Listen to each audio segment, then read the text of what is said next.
Was that A and B or just A? It was just A. Just A, okay. Hearing none, let's vote by acclamation. All in favor, say aye. Aye. All against? Aye. Motion passes. Mr. President, I move item 5B on the agenda. Move the approval of item 5B on the agenda. Okay, second. we got a first and a second. Any discussion? Hearing none, we vote by acclamation. All in favor, say aye. Aye. All against? Motion passes. Okay, my fun part here, information discussion, board member conference discussion, national policy seminars. Those people that went to the seminar, want to hear who you saw and what you did and how was the weather? Mr. President, members of the governing board, myself, Dr. Doolin, Mr. Middleton, and Ms. Corbin, as well as Board Member Lane, Board Member Dr. Metcalf, and Board Member Ms. Boggs attended the conference and the policy seminar in DC. I believe Mr. Lane is going to speak on behalf of the governing board, and I'll be happy to speak on behalf of the staff. Thank you. All righty.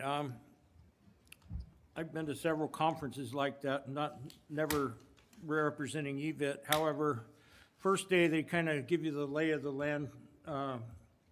The ACTE has speakers. They had a couple people from Department of Ed, and then kind of laying out what the landscape looked like from the Washington point of view, and that was pretty helpful. Tuesday we went over to the different House office buildings, and then we wound up at the Senate office building, the Hart Senate building, and we got a meeting with Senator Kelly's aides. We did meet personally with Andy Biggs, Representative Biggs. Myself and Dr. Metcalf, we went to Ruben Gallegos' office. We went to, Senator Kelly? well, we went to Senator Kelly's, one of the names, and then Case, Representative Case. Being it's an election season, it's really hard to catch them in there. However, there was a vote that afternoon to keep the government open past last Friday, so I assume they did that. Yeah. So overall, I thought it was a pretty favorable experience. We did learn and got information that the budget portals for the different representatives and senators have opened or will open in the next week or two for the 25 fiscal year. So this is where we would put in suggestions for earmarks and such for the 25 fiscal year budget. Because theoretically, the 24 is done, but it's not really, but they're just gonna get through the, keeping the lights on right now, so.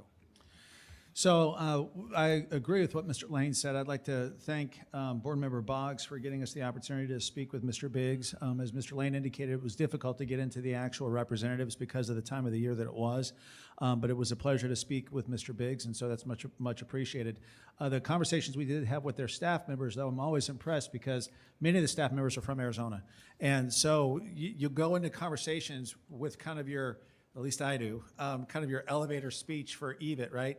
And there wasn't a place that we went into that wasn't already familiar with EVIT because the individuals are from Arizona and knew us really well. And so that created a much different conversation. We didn't have to go through what EVIT is and how, where that was kind of set aside, and we could really focus then on some of the work that we're really proud of and some of the help that we need from the federal government. As Mr. Lane said, we received communications from the representatives about how to apply for those dollars in 25.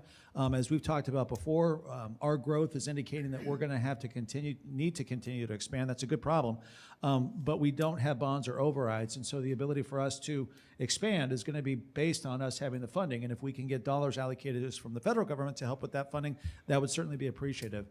So I think all in all, it was a good conference, and I'm appreciative of the opportunity to go and to experience that conference and to talk to the representatives and help make the case that money invested by the taxpayers on EVIT is money well spent because the return on investment is tenfold what the investment is. And so it was much appreciated. So thank you, Board, for giving us the opportunity. All right, that's A. We have 6B, which is program updates. Dr. Wilson?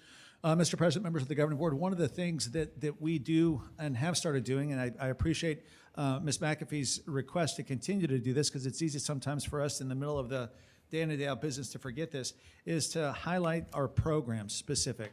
We take time to highlight our students, which we should. We take time to highlight our staff, which we should. But I think you all having a deeper and broader understanding of the programs we're offering and the success we're having, as well as the challenges, is fair to you. So tonight, I'd like Dr. Doolin to come up and introduce an individual that's overseeing our program that we're going to spend a little bit of time on tonight. Dr. Doolin?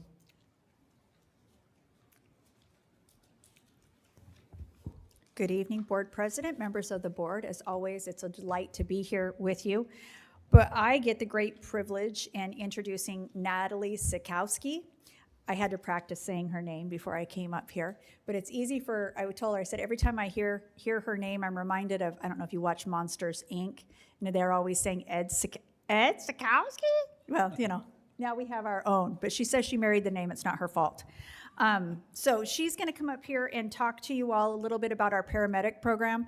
I do want to commend Natalie on all the work she's done. She's been a member of our nursing team and been on the LPN side teaching an LPN.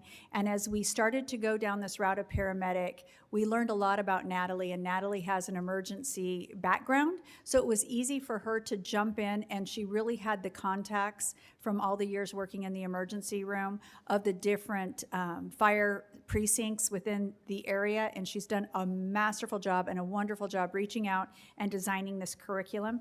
Even though she's hit some roadblocks, she's been able to figure it out and work around that, and I can't say enough positive things and how impressed I am with everything she's done in such a short time. But she's going to get you an update about the paramedic program. You can quiz her about the LPN too, because she knows that. I do know LPN. Good evening. Thanks for listening to me. So yeah, my name is Natalie Sikowski. I've worked here for a couple years in the nursing program, and I've been tasked with designing and kind of putting together a paramedic program. So initially when we started this process, I would say, well, I started in January. We thought about going an associate's degree route, but there's also an option to become a certificate program for paramedic.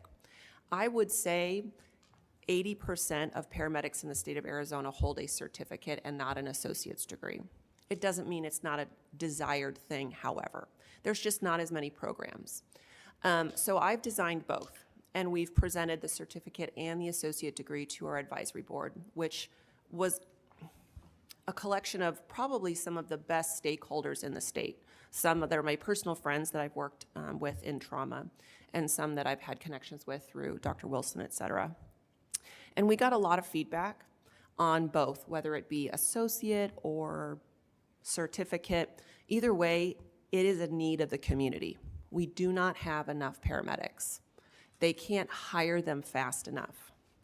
So really what our job here is really been trying to develop a program that meets the needs of the community and of our students and also of the stakeholders around us.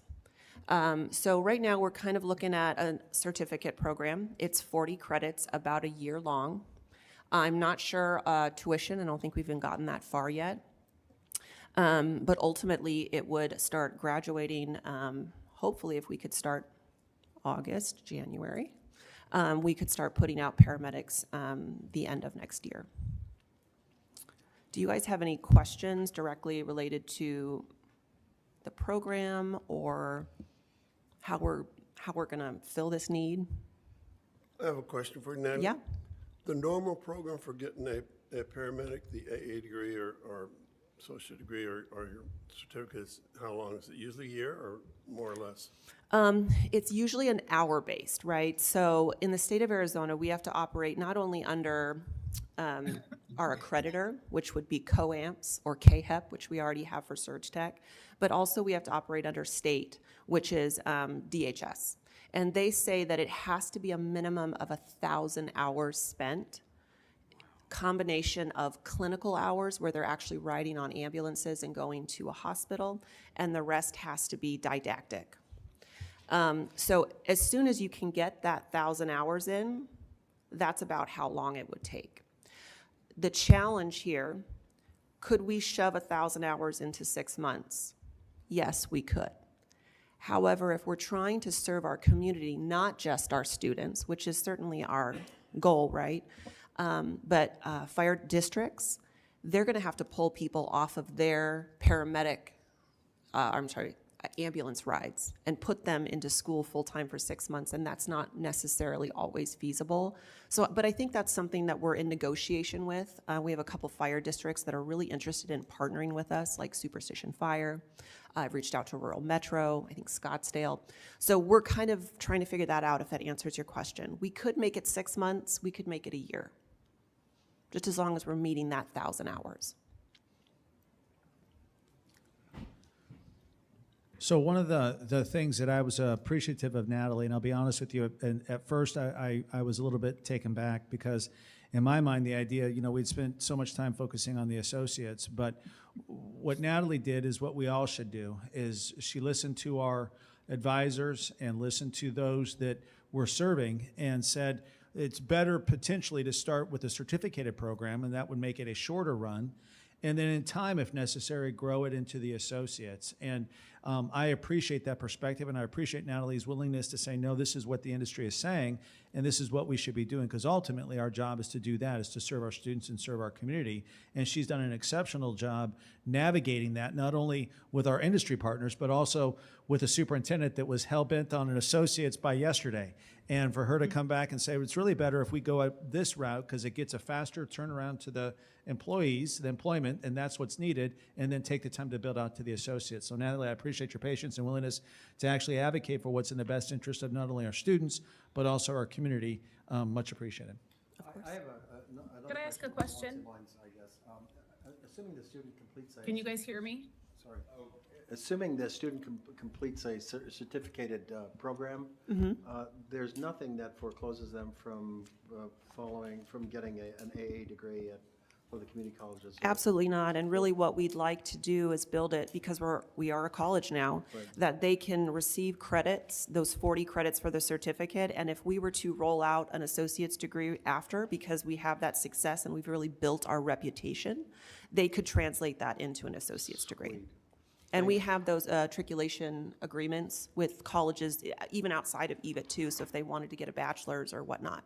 So long-term plan is to sort of do both? Is that kind of the notion that you're driving at?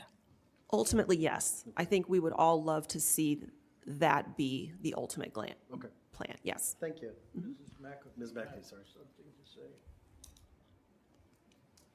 I don't know if she can see you or not.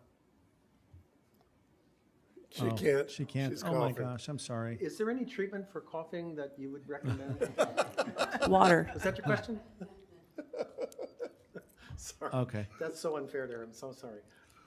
I have there a no- quick question. Is there a difference in industry pay for an associate's versus a certificate? Yes and no. So if you are going to be working as a paramedic, the difference is probably going to be minimal, maybe $1 or so an hour. The real draw to getting the associate's degree is paramedics that want to work in some sort of leadership capacity. For example, a lot of our kids, I should say kids, our students here who go through EMT, they want to be paramedics. A lot of them want to translate that into fire districts. They want to work as paramedics for the fire department.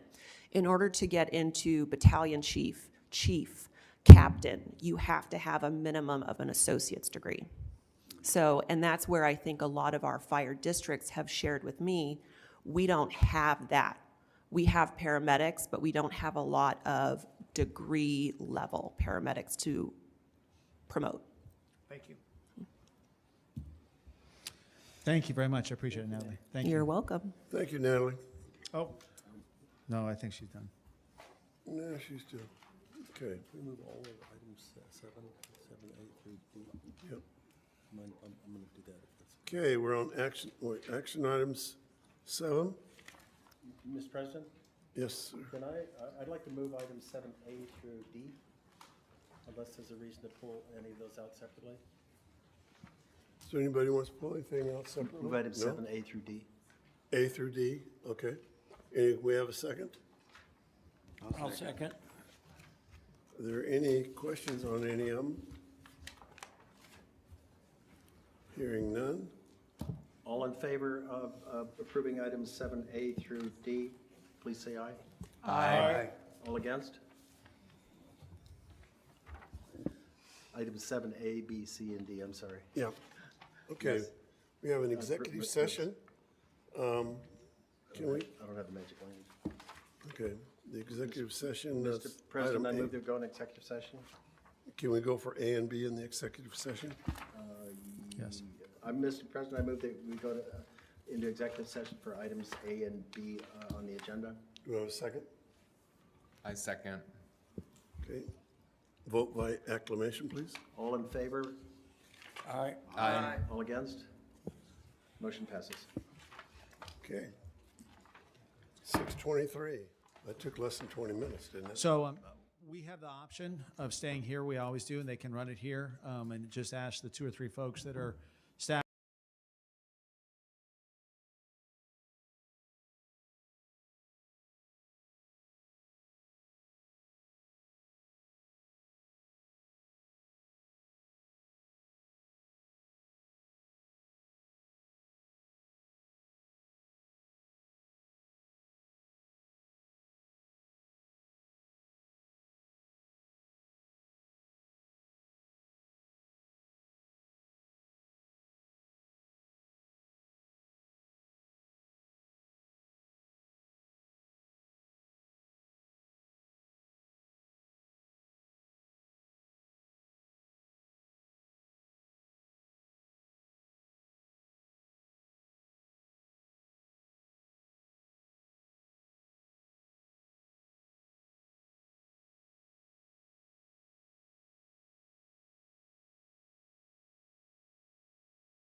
6:42. Mr. President, Yes, with respect to item 9A, I move that we direct the board's attorney to proceed as discussed in executive session. do I have a second? I second. Any more discussion? I hope not. If not, we'll vote by acclamation. All in favor, say aye. Aye. Against? Motion passes. Number 10, our favorite time, take a nap. Okay. Superintendent's report. Mr. President, members of the governing board, just a couple things for you tonight. First, our video production capstone projects will be viewed April 24th at Harkins in, it was a lot of fun. Unfortunately, I can't make it this year, but I know Mr. Boyle went last year, that if you can attend, I think it's an excellent representation of the work our students do. So I'm going to have Tammy send out information to you tomorrow. If you're interested in going, please let us know. We'll get you tickets. It really is an interesting experience. It's at the Harkins way over in Really cool. 24, yeah. But it's a wonderful experience to go participate in if you have time. So please let us know. We'll get you tickets. It's on the 24th of April, I believe at 6:30. I think the time that it's at. But it really is interesting. As you may or may not be aware, the first of 2 audits that we've been talking about has been published. So that audit that we've talked about a couple of times in executive session from the Auditor General's office is now a public document. We will have in our next board meeting agenda either as a work session, study session, or time within the meeting to dig a little deeper into it. What I will say is that I'm appreciative of the Auditor General's willingness to come in and help provide direction and help give us some suggestions on best practices. I think that we didn't object to anything that they recommended, and in fact, we've already begun implementing a good portion of what they've recommended.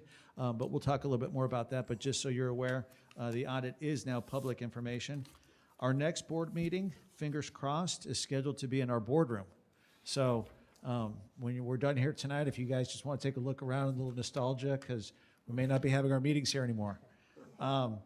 Last but not least, I have to apologize to our culinary department. I did not believe that they would have the ability to put together food tonight because it was the first day back from spring break, but they did. And so there's some food up there if you all are interested, because that should have been. In to-go containers. They can Yeah, take it with them. take it with them. That should have been something that I had told you. There aren't any desserts left, though. Yes, there are. They've been boxed. Or there were. Lastly, there are milestones we hit within the organization that when we hit them, we look back behind us and we realize the heavy lifting and the work that people did to get there was truly exceptional. We had the opportunity last Friday. Shane was with us. We had the opportunity last Friday to go down to the Board of Nursing and be there when they approved our RN program. And so we are positioned and poised to be offering an associate degree in registered nursing within the near future. There's a little bit more work that we have to do. But we walked out of there thinking back the journey that we've been on, and lots of time and energy and communication, and at times frustration, and at other times celebration to get to this point. But what we also realized as we were walking out is that we are fundamentally committed as an organization to changing lives and to serving our communities. And we know that the state of Arizona, in particular Maricopa County, the east portion of Maricopa County, is in a health shortage and a health crisis, and will be exponentially more over the next several years. And for us to be in a position to lean in and provide students the opportunities they deserve, industry, the employees they need, and all of us, the healthcare providers we deserve, is a tribute to the hard work that was done by Dr. Doolin, by Dr. Schreiner, by Ms. Court, by all of our attorneys, by our legal counsel, to be in a position to be able to do this. And so we're very grateful that we have a board that believed in this opportunity. And I'm very grateful as the superintendent to have folks, like I've told you, that are smarter than I am and more crafty than I am to get us across the finish line. So we'll come back to you again at a later date with a more detailed update, but I wanted you to be aware that we got approval to offer our RN. So thank you. And Mr. President, that's Is there something going on Tuesday, Thursday? So yes, there's the NTH, the Honor Society. And that's here? Yeah. Tomorrow night's here, and Thursday night's at Power. And what time Are they both here? Oh, are they? Oh, really? They're both here. Oh, hallelujah. What time? 6:30. Okay. That's always a neat opportunity, too. And we're all welcome to go? Oh, yeah, please do. If you would let us, if you are going to go, if you would just let Tammy know in case we turn out to have 5 of you here, do a soft posting. Do you have your National Honor Society pin? Sir? I never got a National Honor Society pin. Really? No. We can get you one. I want the, Never too late. We're going to get us all just I've got pins. my master's degree, whatever it's called, for wearing on the robe. Yeah, calendar. Okay, calendar. April 8th, we've done that. Is that correct? Okay, adjournment by acclamation. All in favor? Aye. All against? Okay. Thank you all very much.